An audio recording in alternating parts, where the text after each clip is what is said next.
Hello everyone. In this video, I will be translating and summarizing the latest Urdu broadcast by Moeed Pirzada to make it accessible for our English-speaking audience. Let us go through the key developments and insights in Moeed Pirzada's words. You might remember that in my last vlog, I warned and alerted you that the United States could launch an attack on Iran very soon, possibly targeting Iran's nuclear installations. I even mentioned that Imam Ali Khamenei himself could be targeted. Fortunately, that did not happen. However, I had explained why the United States was being compelled to carry out this attack and the pressure it was facing from Israel.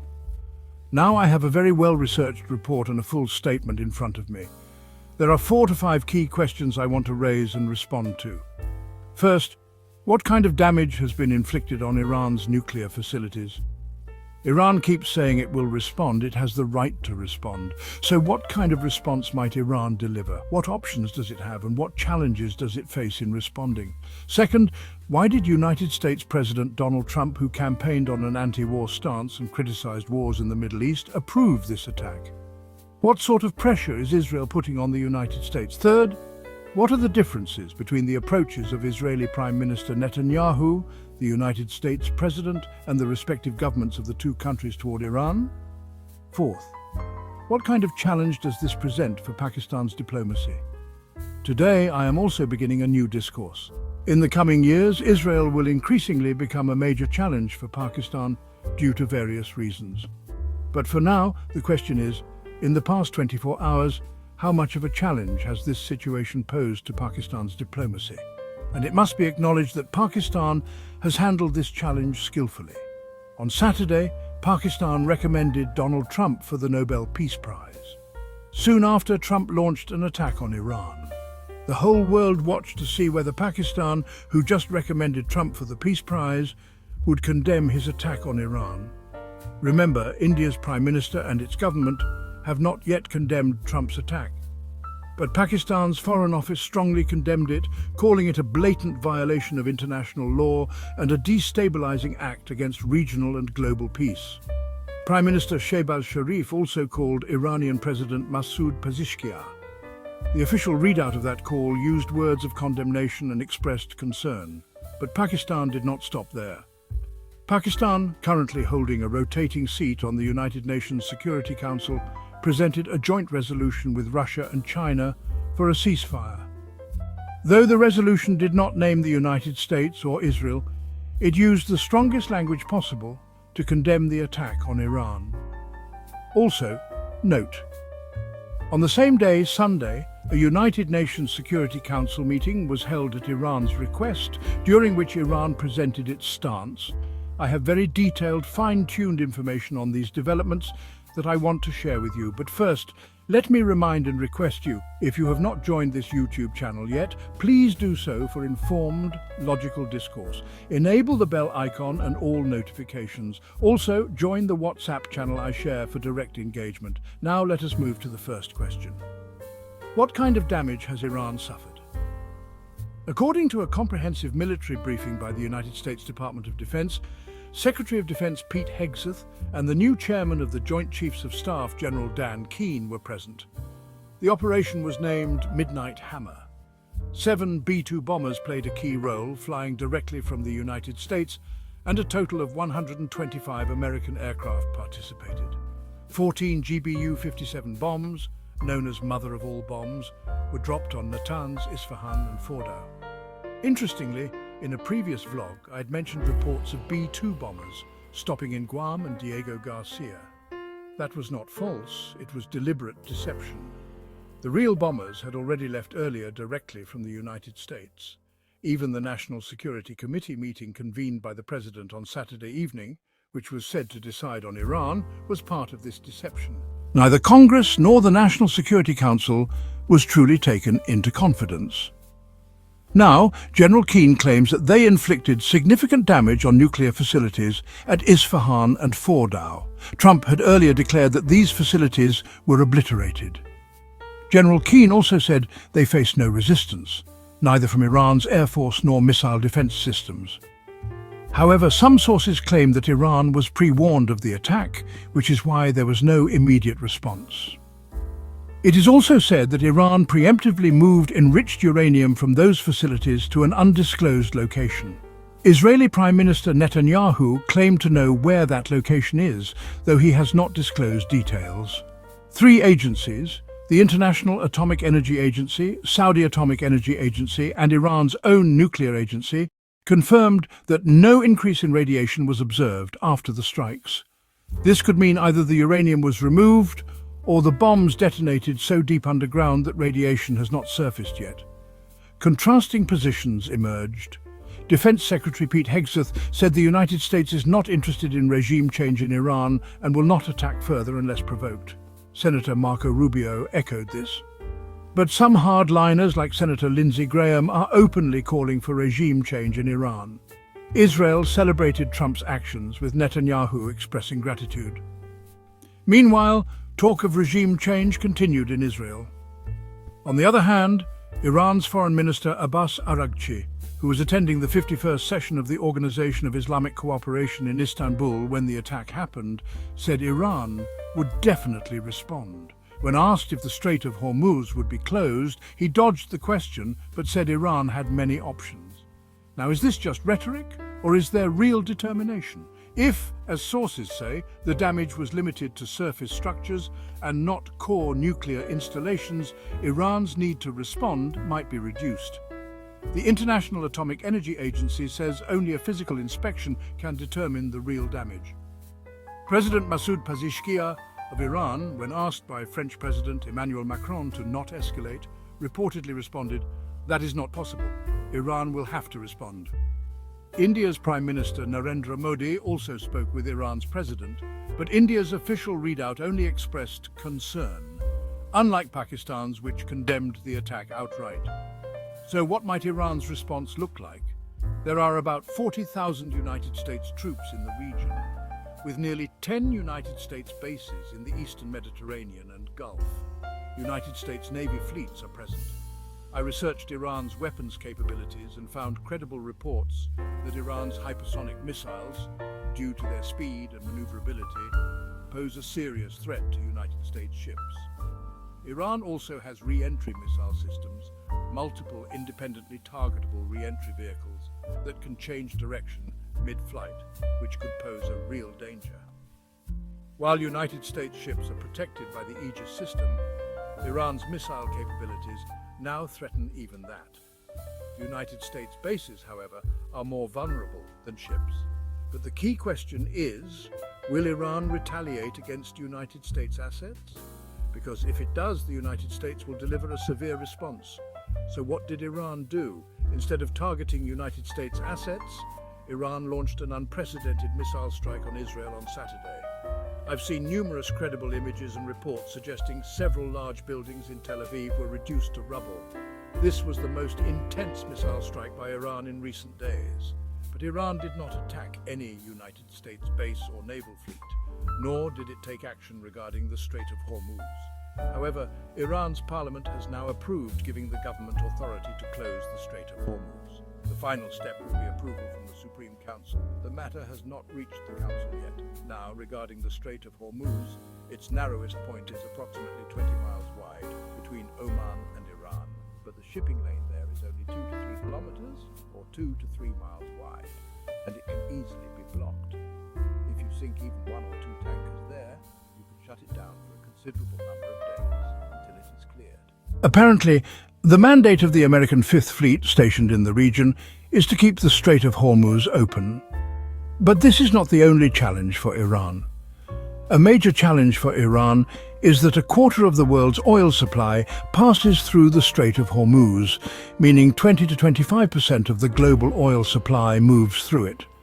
But about 70% of this oil goes to China, India, South Korea, and Japan. A very small portion of this oil goes to the Western world, like Europe or America, and in any case the United States is largely self-sufficient in oil. So now this is also a challenge for Iran. If they block the Strait of Hormuz, China's oil supply would be cut off, and clearly China would not want this, and Iran would not want it either. What is the message from the United States? The message from the United States is that we have done what we had to do, as Donald Trump has said. Now we should move toward peace. That is the overall situation which Iran's Foreign Minister Abbas Araghchi faced as he travelled to Moscow for consultations. What should be done next? Now let us come to the big question. Why did Donald Trump do what he did? What kind of pressure is on him? And why is there still a huge divergence between his requirements and those of the deep state?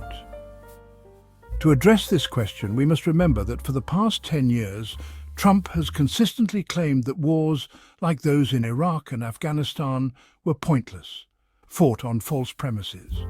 He says he doesn't want war, that he is a man of peace, and that he wants to win the Nobel Peace Prize. His entire election campaign was anti-war. However, after the recent action, the strike, Trump's own support base has split. The whole Make America Great Again support base is divided. Since Saturday night and into Sunday morning, there have been massive protests in multiple American cities: New York, Washington, San Diego, San Antonio, and various parts of Los Angeles, organized by the 50-51 campaign in favor of Iran and against Trump's presidency. Many are demanding his impeachment, saying he has lost his mind, violated the Constitution, and acted without Congress's approval. It is also important to note that on April 7, 2025, during Trump's second meeting with Israeli Prime Minister Benjamin Netanyahu, Trump shocked everyone by saying that the United States was in contact with Iran for talks. There are two arguments here. The contact and the letter Trump wrote to Iran in March were a fraud, and he never actually intended to make peace. He always intended to attack. Until April 7th, Trump was genuinely interested in a negotiated solution, but Netanyahu played his cards so cleverly that he forced Trump into attacking Iran within a month. This shows that Trump came under Israeli pressure. Why did he yield to Israeli pressure so much?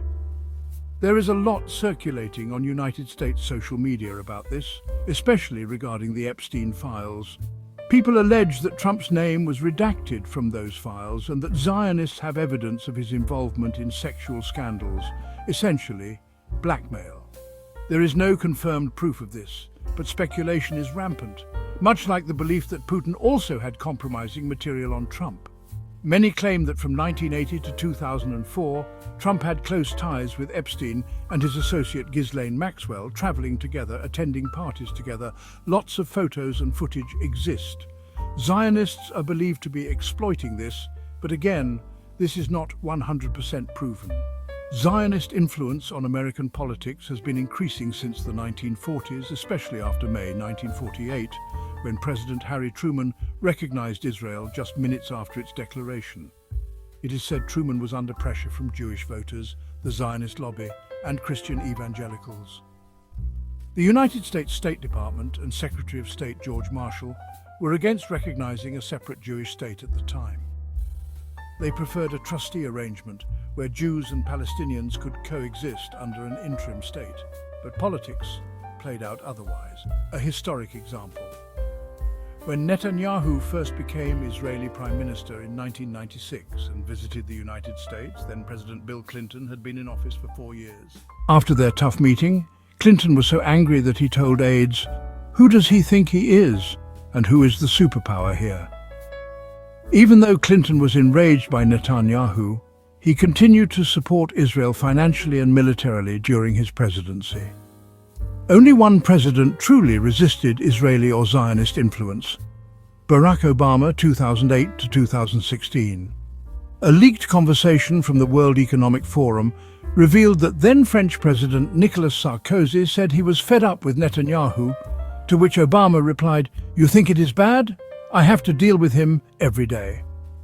Obama pushed back with diplomatic efforts, notably the Joint Comprehensive Plan of Action, the 2015 Iran nuclear deal. It aimed to prevent Iran from building a bomb while bringing it into the global economy. The agreement permitted Iran to enrich uranium only up to 3.67%, and all international observers, including Israeli experts, confirmed that Iran was complying. Yet in 2018, Trump unilaterally withdrew from the deal despite no evidence of Iranian violations. So what is the real issue, not the bomb? If it were, the 2015 deal addressed all of Israel's security concerns. The real issue is political. The West, especially Israel, does not want Iran to be normalized or economically empowered. A strong, West-friendly Iran would compete with Israel for United States and Western influence. Since the Cold War has ended and there is no longer a Soviet Union, Israel's value as a strategic ally has diminished, making Iran the enemy essential for Israel's geopolitical strategy. Recent actions by Netanyahu also appear to be influenced by Israel's domestic politics. If elections had taken place without this conflict, Netanyahu would likely have lost. Now he will contest elections as a victor. Now turning to Pakistan, Pakistan faces a complex triangular challenge involving India and Israel. Israel's ideological backing comes from two sources: Zionists, who feel insecure about their existence, and Christian evangelicals who support Israel for biblical reasons. When Pakistan-India tensions escalate, these alignments become more important. Israel has shown growing closeness to India in recent days.